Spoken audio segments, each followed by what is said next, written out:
Hello good morning friends. Welcome to top rankers SLN YouTube channel. ये हमारा YouTube channel है, आप लोग इसको सब्सक्राइब कीजिए।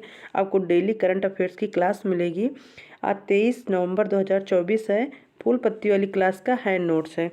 आइए देखते हैं पहला क्वेश्चन क्या है। तो पहला क्वेश्चन है कि संधारणीय व्यापार सूचकांक 2024। संधारणीय व्यापार सूचकांक 2024 अभी एक इंडेक्स आया है। संधारणीय का मतलब होता है सस्टेनेबल यानी पर्यावरण को ध्यान में रहकर व्यापार करना। पर्यावरण को ध्यान में रखकर व्यापार करना यानी कौन सा देश कितना पर्यावरण को ध्यान में रखकर व्यापार कर रहा है, यानी वहाँ कंपनियाँ स्थापित हो रही हैं, मिल बन रहे हैं, कैसे वहाँ पर्यावरण के लिए भी मतलब उसको ध्यान में रखा जाए, पर्यावरण के लिए खर्च किया जा रहा है। इसके लिए एक संधारणीय व्यापार सूचकांक 2024 जारी किया है। किसने जारी किया? तो हिनरिच फाउंडेशन और IMD दोनों लोगों ने मिलकर जारी किया है, जारी करता है। हिनरिच फाउंडेशन और IMD जारी करता है संधारणीय व्यापार सूचकांक 2024। अगर पूछा जाए इसमें टॉप कौन किया है, तो टॉप जो है पहले स्थान पर न्यूजीलैंड है। न्यूजीलैंड जो है टॉप किया है। दूसरे स्थान पे UK यानी यूनाइटेड किंगडम है और तीसरे स्थान पे ऑस्ट्रेलिया है। इसमें टोटल 30 देश थे। 30 यानी लास्ट रैंक जिनकी है वो रसिया की है। USA की जो है रसिया की, रूस की जो है लास्ट रैंक है, यानी तीसरी रैंक पे रसिया है यानी लास्ट रैंक है उसकी, और 23वें नंबर पे भारत की है। यानी भारत की रैंक अगर पूछा जाए तो 23वें स्थान पर, यानी 30 देशों में 23 स्थान पर जो है भारत की रैंक है। और टॉप पे कौन किया है? तो न्यूजीलैंड जो है वो टॉप पर है।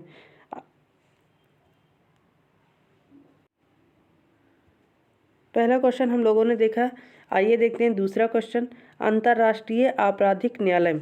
अंतर्राष्ट्रीय आपराधिक न्यायालय को ही बोलते हैं ICC यानी इंटरनेशनल क्रिमिनल कोर्ट। इसमें जो है 15 न्यायाधीश होते हैं और 9 वर्ष इनका कार्यकाल होता है। इसका हेडक्वार्टर जो है ICC यानी इंटरनेशनल क्रिमिनल कोर्ट का, इसका हेडक्वार्टर जो है द हेग में है, यानी नीदरलैंड में। नीदरलैंड द हेग में इसकी जो है हेडक्वार्टर है, इसकी स्थापना हुई है। अंतर्राष्ट्रीय आपराधिक न्यायालय का मुख्यालय द हेग नीदरलैंड में है। इन्होंने क्या किया? अभी गिरफ्तारी वारंट जारी किया है। किसके खिलाफ किया है? तो बेंजामिन नेतन्याहू के खिलाफ। किसके खिलाफ किया है? बेंजामिन नेतन्याहू जो ये इजराइल के प्रधानमंत्री हैं, इनके खिलाफ। और गैलेंट जो है इनके खिलाफ, जो पूर्व रक्षा मंत्री थे, इनके खिलाफ भी जारी किया है इजराइल के। और तीसरा है जो इनके खिलाफ हमास के नेता है इब्राहिम के खिलाफ। इन तीनों के खिलाफ जो है गिरफ्तारी वारंट जारी किया है। वैसे भी जो ये क्यों किया है गिरफ्तारी वारंट? क्योंकि जो ये युद्ध हो रहा है, जो ये सारे इतना आतंक फैलाया जा रहा है, इतने लोगों का नुकसान, जनधन की हानि हो रही है, इसके खिलाफ बेंजामिन नेतन्याहू इजराइल के प्रधानमंत्री के खिलाफ, गैलेंट जो हैं ये पूर्व गैलेंट जो पूर्व रक्षा मंत्री थे इजराइल के, और हमास नेता इब्राहिम के खिलाफ। अभी कुछ दिन पहले जो है रूस के राष्ट्रपति जो हैं व्लादिमीर पुतिन, उनके खिलाफ भी जो है गिरफ्तारी वारंट जारी किया गया था। ये लेकिन गिरफ्तारी हुआ नहीं, लेकिन वारंट जारी कर देता है। इससे क्या होता है? कुछ होता तो है नहीं गिरफ्तारी वगैरह, लेकिन ये होता है कि हाँ पूरे देश में चर्चा हो जाती है, पूरे विश्व में, कि ये कौन से नेता के खिलाफ कौन गिरफ्तारी वारंट जारी किया गया है।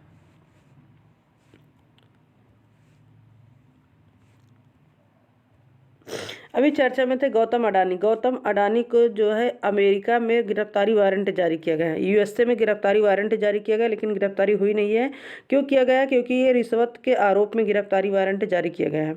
इसी के तहत जो है केन्या देश जो है, इन्होंने अपनी सारी डील जो है गौतम अडानी ग्रुप से जितने सारी कैंसिल कर दी थी। केन्या देश ने अपनी अडानी ग्रुप से जो 2200 करोड़ की कुछ डील थी, उसको जो है कैंसिल कर दी थी। गौतम अडानी को अमेरिका में गिरफ्तारी वारंट जारी किया गया है, रिश्वत के आरोप में जारी किया गया है।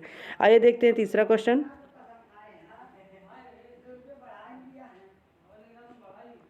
तीसरा क्वेश्चन है PAAT ऐप। ये PAAT ऐप क्या है?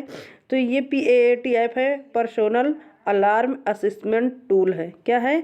PAAT ऐप चर्चा में है, पर्सोनल अलार्म असिस्टेंट टूल। इसको लॉन्च किसने किया है? तो IAEA ये क्या है? तो इंटरनेशनल एटॉमिक एनर्जी एजेंसी है। क्या है? इंटरनेशनल एटॉमिक एनर्जी एजेंसी है। इसकी स्थापना 1957 को हुई थी। इसका संस्थापक जो थे आइजनहावर थे। ये कहाँ थे? तो यूएसए राष्ट्रपति थे, अमेरिका के राष्ट्रपति थे। आइजनहावर, इनके जो है दिमाग की जो है जड़ थी इंटरनेशनल एटॉमिक एनर्जी एजेंसी। 1957 में इसकी स्थापना थी। इसका जो मुख्यालय हेडक्वार्टर है वियना है। वियना कहाँ? ऑस्ट्रेलिया। ऑस्ट्रेलिया की राजधानी, ऑस्ट्रेलिया नहीं ऑस्ट्रिया, ऑस्ट्रिया की राजधानी वियना। ऑस्ट्रिया किस देश में, किस महादेश में है? तो ये यूरोप महाद्वीप का एक देश है ऑस्ट्रिया, और वो ऑस्ट्रेलिया अलग है। ये ऑस्ट्रिया, ऑस्ट्रिया की राजधानी वियना है, और वो ऑस्ट्रेलिया, ऑस्ट्रेलिया की राजधानी कैनबरा है। ये उद्देश्य क्या है इसका जारी करने का? तो उद्देश्य ये है कि जो हवाई अड्डे हैं, एयरपोर्ट होते हैं और प्रवेश के जो अन्य बिंदुओं पर विकिरण खतरों का आकलन करने के लिए इस उद्देश्य से PAAT ऐप लॉन्च किया गया है। PAAT यानी पर्सनल अलार्म जो है असेसमेंट टूल में जो सिंबल हैं वो लाल, हरा और पीला, 3 रंगों से ये सिंबल यानी संकेत बनाया गया है, लाल, हरा, पीला। और इसमें जो 70 रेडियो सक्रिय तत्व हैं इसको शामिल किया गया है। 70 जो है रेडियो सक्रिय तत्व को इसमें शामिल किया गया है। आइए देखते हैं नेक्स्ट क्वेश्चन 4th नंबर का।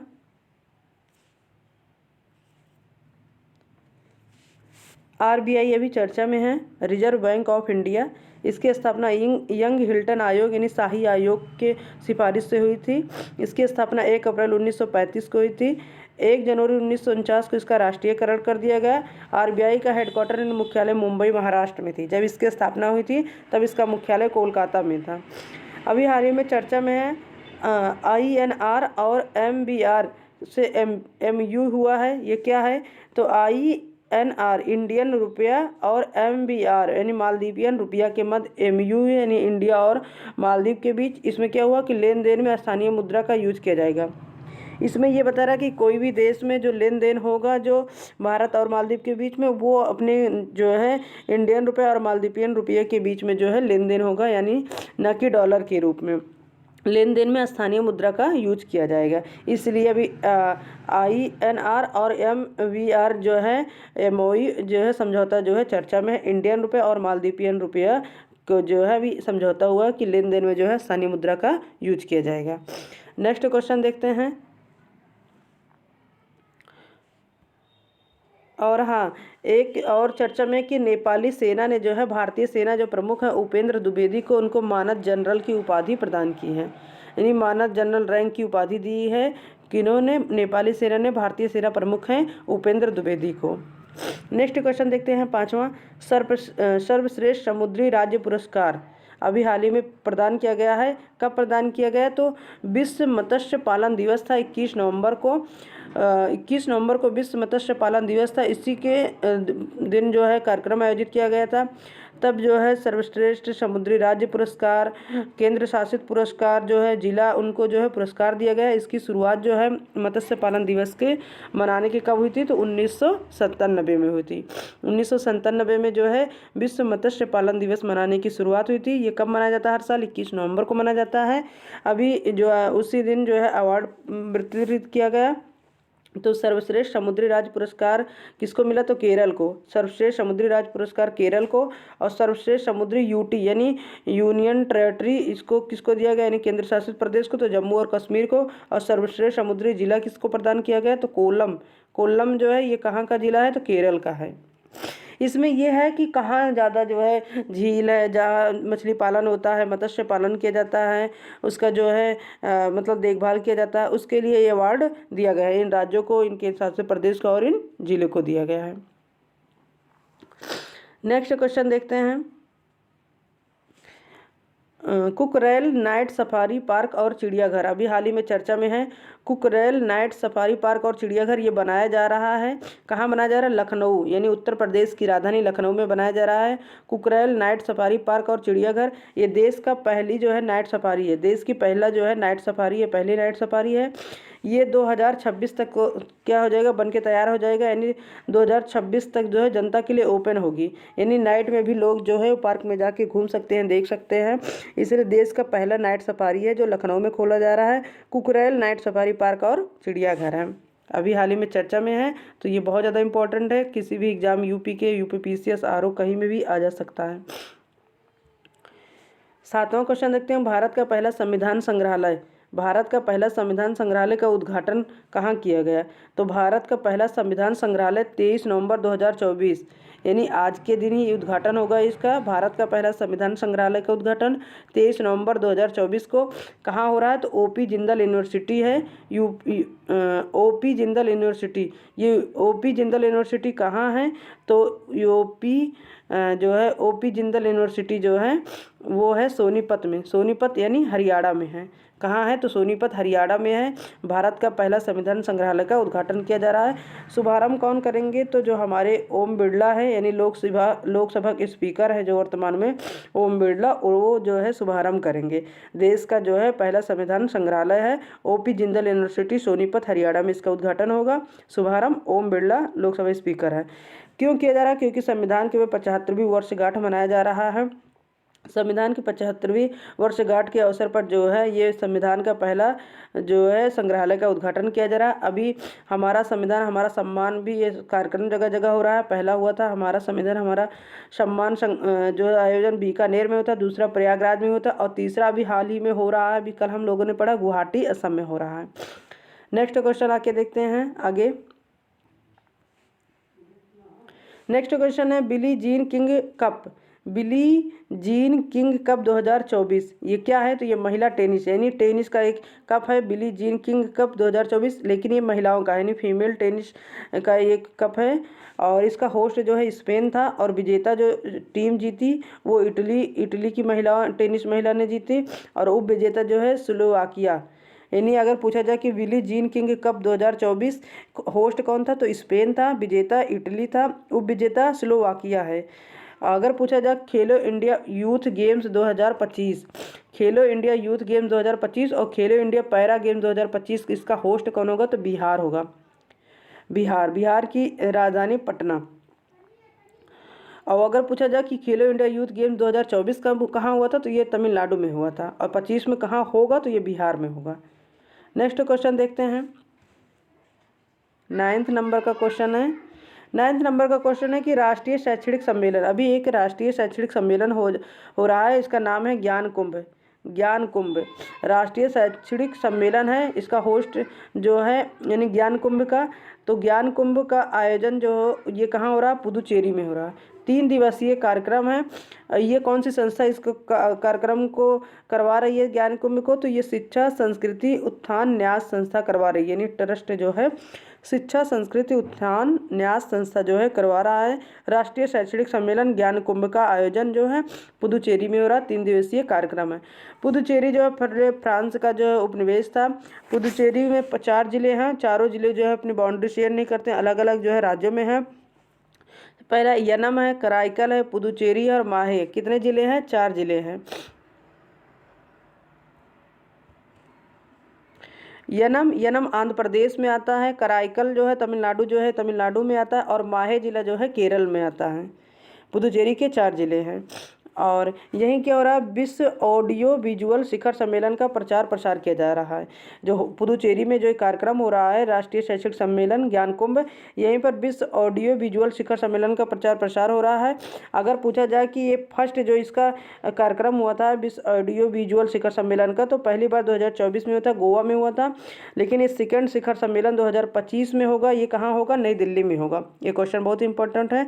कहाँ होगा? तो नई दिल्ली में होगा, 2025 में होगा। नेक्स्ट क्वेश्चन देखते हैं, यानी लास्ट क्वेश्चन देखते हैं इस आज के सेशन का। तो देखते हैं कि पहली बार स्पेशल ओलंपिक हो रहा है। पहली बार स्पेशल ओलंपिक एशिया पैसिफिक बोके और बॉलिंग प्रतियोगिता क्या हो रहा है? पहली बार स्पेशल ओलंपिक एशिया पैसिफिक बोके और बॉलिंग प्रतियोगिता हो रहा है। कहाँ होगा? ये नई दिल्ली में होगा। इस समय नई दिल्ली की हालत तो बहुत ही ख़राब है दिल्ली की, क्योंकि वायु प्रदूषण इतना फैल गया है। तो नई दिल्ली में होगा। इसमें 12 देश शामिल होंगे और 81 जो है एथलीट शामिल होंगे। 12 देश के जो 81 एथलीट है वो शामिल होंगे। और इसका शुभारंभ कौन करेगा? तो जगदीप धनखड़ है। जगदीप धनखड़ जो है हमारे उपराष्ट्रपति हैं। ये जो है इसका शुभारंभ करेंगे। नई दिल्ली में इसका आयोजन होगा, पहली बार होगा। स्पेशल है ओलंपिक एशिया पैसिफिक बोके और बॉलिंग प्रतियोगिता।